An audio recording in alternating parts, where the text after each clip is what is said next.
Yes, people. So we asked people on our Instagram. Our Instagrams are in the description below. Give them a follow. We asked them for questions that we would answer on YouTube as a Q&A. And let's cut the bullshit and get straight into it, to be honest. So the first question is, would you say it's worth getting into R2R? What is R2R?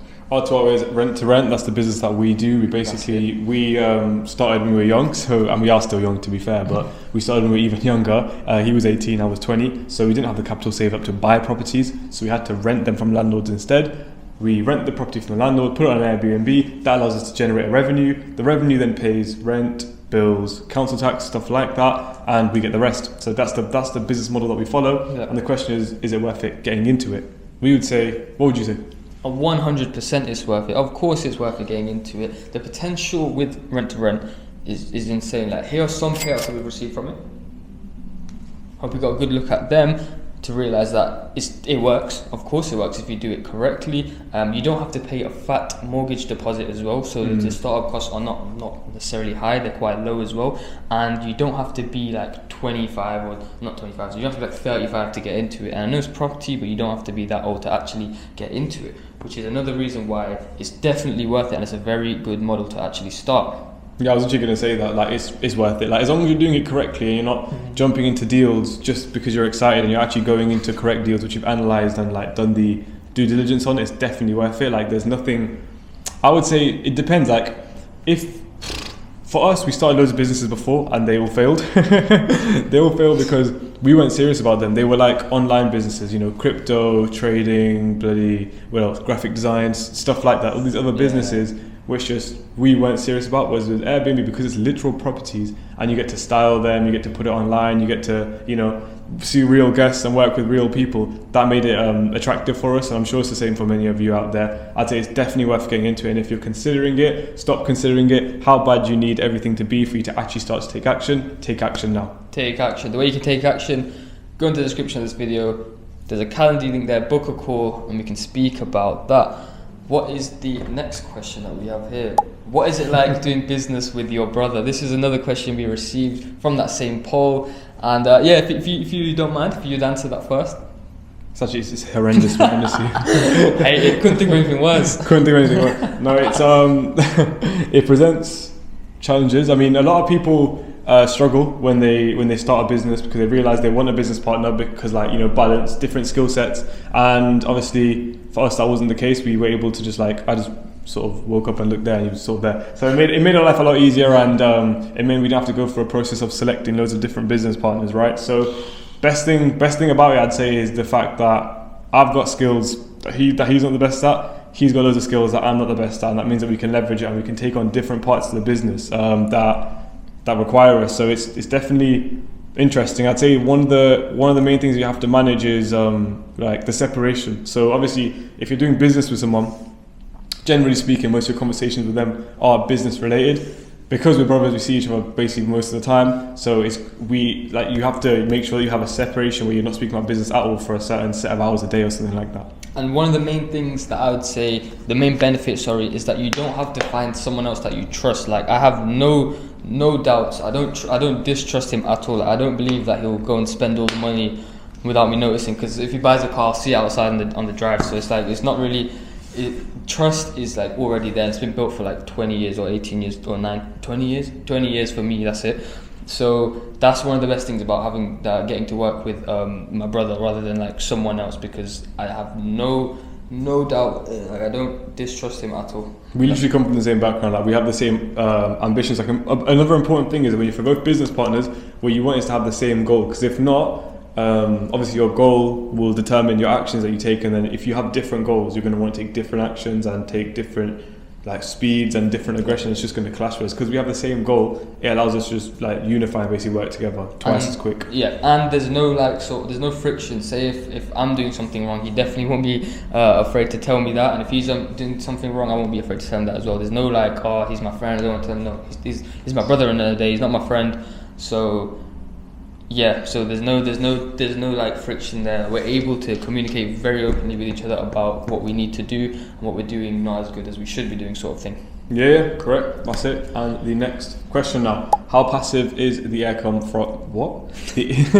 How passive is the income from Airbnb? Now, passive income is a thing that's spoken about a lot lately, and for the past, I'd say 7-8 years, perhaps people have been talking about it. Literally. It's just getting bigger and bigger as time goes on, and we'll speak about that right now. So it is passive.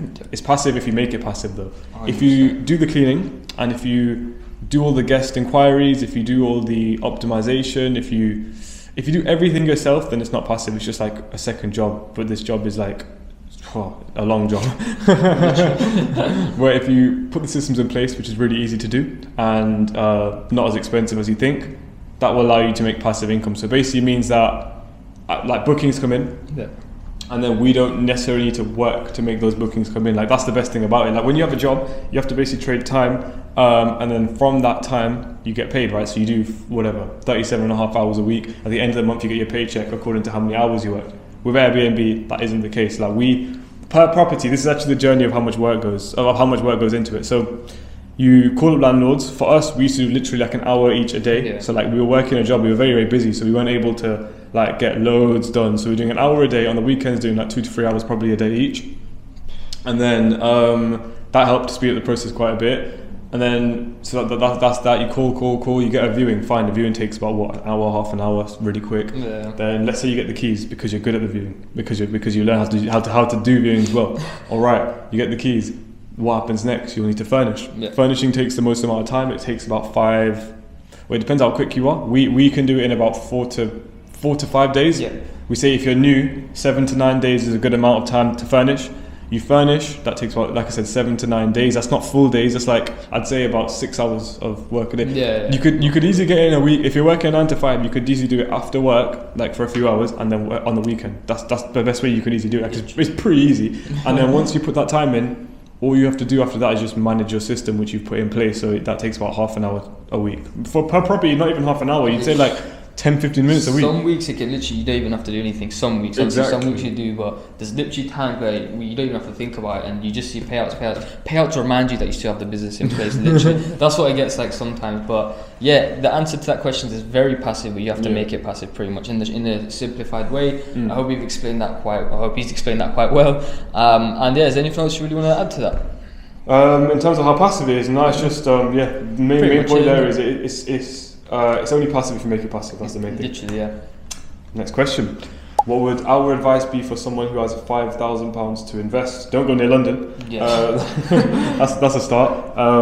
Even saying that, you could do London because in reality, in terms of cash in the bank, we speak about 5,000 to 7,000. Now, I don't know if you've seen it, but we're going to drop a video about how much you actually need to start. And one of the biggest things that helped us in our journey in scaling was credit cards. Now, you probably hear about credit cards being risky and stuff like that, but they're literally not. Like, you hear about people taking loans, you hear about people doing car finance or Klarna or this or that. That's all credit. The only difference is they're doing credit for liabilities. People Klarna chicken wings. People, how much is that? People Klarna like shoes, clothes, whatever. That's when you're spending on liabilities. Using a credit card, like a 0% interest credit card for like 20 months, there's loads. Like I've got, do I have one on me right now? I don't. No, I do actually. I tell a lie. So I've got like, literally. So this is my card holder. This credit card here is literally a 0% credit card. It's a Barclays. I opened it up when we were taking properties on. Obviously, we still are, but when we were taking a lot of them on, which was last year, and it's helped us a lot. Like it allowed us to leverage cash that we didn't have, and then we just used profit to pay it back. So if you had 5k, what we'd recommend is put a deposit amount aside. So let's say the property you're looking at are 2 beds in Birmingham. You should probably put aside a K for the deposit. 1,000 is probably a bit much, but that will cover you for the deposit, definitely. So you put aside £1,000 in cash for a deposit, and then what you should do is then furnish on a credit card at 0%, use the profit for the upcoming months to pay off the rent, bills, council tax, and then some of the credit card. And then once the credit card's paid off, your furniture's completely paid off, you've got a profit machine, and then the margin that you take home gets even bigger because you're no longer paying off the debt. So that's what you should do if you have 5k. 5k is enough to get started. It definitely is. Some people think it's not, but you're just procrastinating. If you're serious, you'll make it happen. You'll open up credit cards. You will take our advice. We were serious, which is why we figured out these options. Anything that you have to add to that? So yeah, so just a little bit about that. In another video as well, we mentioned that we were able to literally go furnish a whole property, pay off the deposit, and also the security systems in place. We were able to do that, all of that, in less than 5k. So that is, it's very possible. But if you obviously you want a safety buffer, and because a lot of people are paranoid, they think 5k is not enough. It definitely is. But if you don't think it's enough, open up a credit card. Do exactly what you said, like 100% open up a credit card. It saved us early on in our journey, and we're glad we obviously opened them, and we're able to leverage credit, and we're able to obviously have the knowledge to do that, and that's something that we would recommend for everyone to do as well. Exactly, that's it. And final one, big question now: how did you deal with family pressure at the start? Not going uni and doing Airbnb instead. So we've got two sort of journey. We run the business together, but like I'm older, he's younger, so that means that we took the leaps at different times in our life. You go first and I'll go after, I guess. So for me, I had just done my A levels in 2023. 2023, I just finished my A levels. Literally, it was so July was my last exam sort of thing, and I turned down uni basically during the year. I think it was like probably November-ish. I had a meeting with one of my teachers, and I turned down uni. I said, no, I'm not going to uni, because we obviously had a conversation previously that we were going to start something, and we knew it was going to be property related as well. So because I turned down uni, my teacher didn't rate that. She kind of laughed when I said it. So yeah, hope she's watching this now. But that happened, and then obviously that led to no uni, and having brown parents. It's not a good calculation. So it was hard, but it was easy at the same time. You have to trust yourself. That's the first thing. That's the main thing. You have to trust yourself, because my mom till this day still says, "Oh, you should have gone uni." She I don't know why she still says that, but she still literally says, "You should have gone uni. You should have gone uni," and she's never gonna change. I could buy a Lamborghini tomorrow. She wouldn't change. I could move her to Dubai, she would still say, "I wish you went uni." It's just something that's drilled into Asian parents' like mind, that your kid needs to go uni, else they're a failure. So that is something that you need to back yourself as well. You need to trust yourself and back yourself. If you don't, you'll get crumbled by the doubt and by everyone saying that you should have gone uni. And another thing that was a bit hard is seeing people around me, so my age, obviously my friends are all at uni and stuff like that, seeing all of them like having their fun, doing whatever, like being with their friends, all that stuff. It used to like get to me a little bit. I used to be like, oh, that would be nice, sort of thing. Like if I would rather be there than furnishing a property at like 12 a.m. at some point. But I don't regret a thing. Genuinely, I don't regret a thing.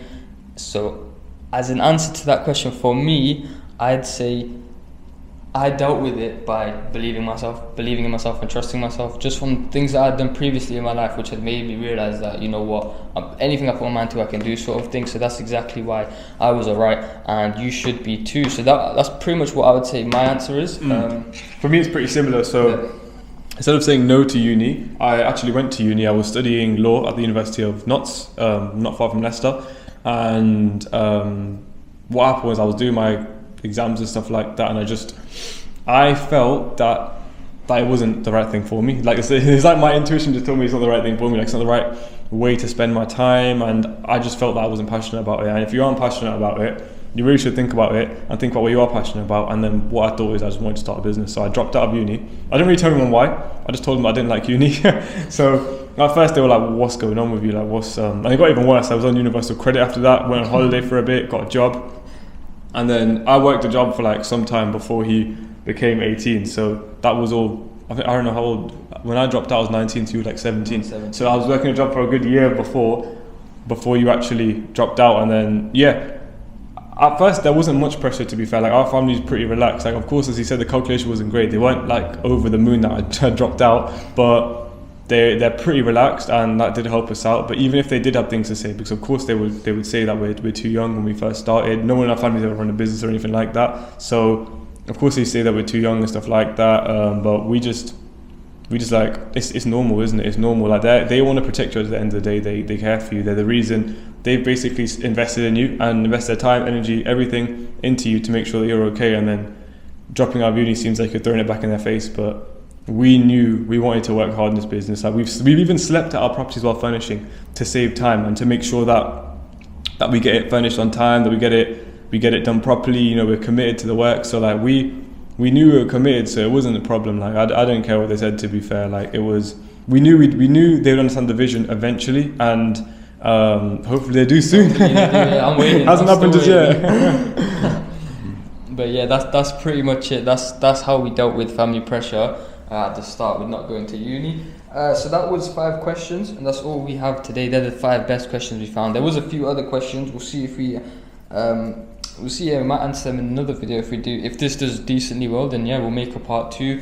We're always gonna do this, so like every week or 2 weeks we'll put a poll on our story asking for more questions if this video does well.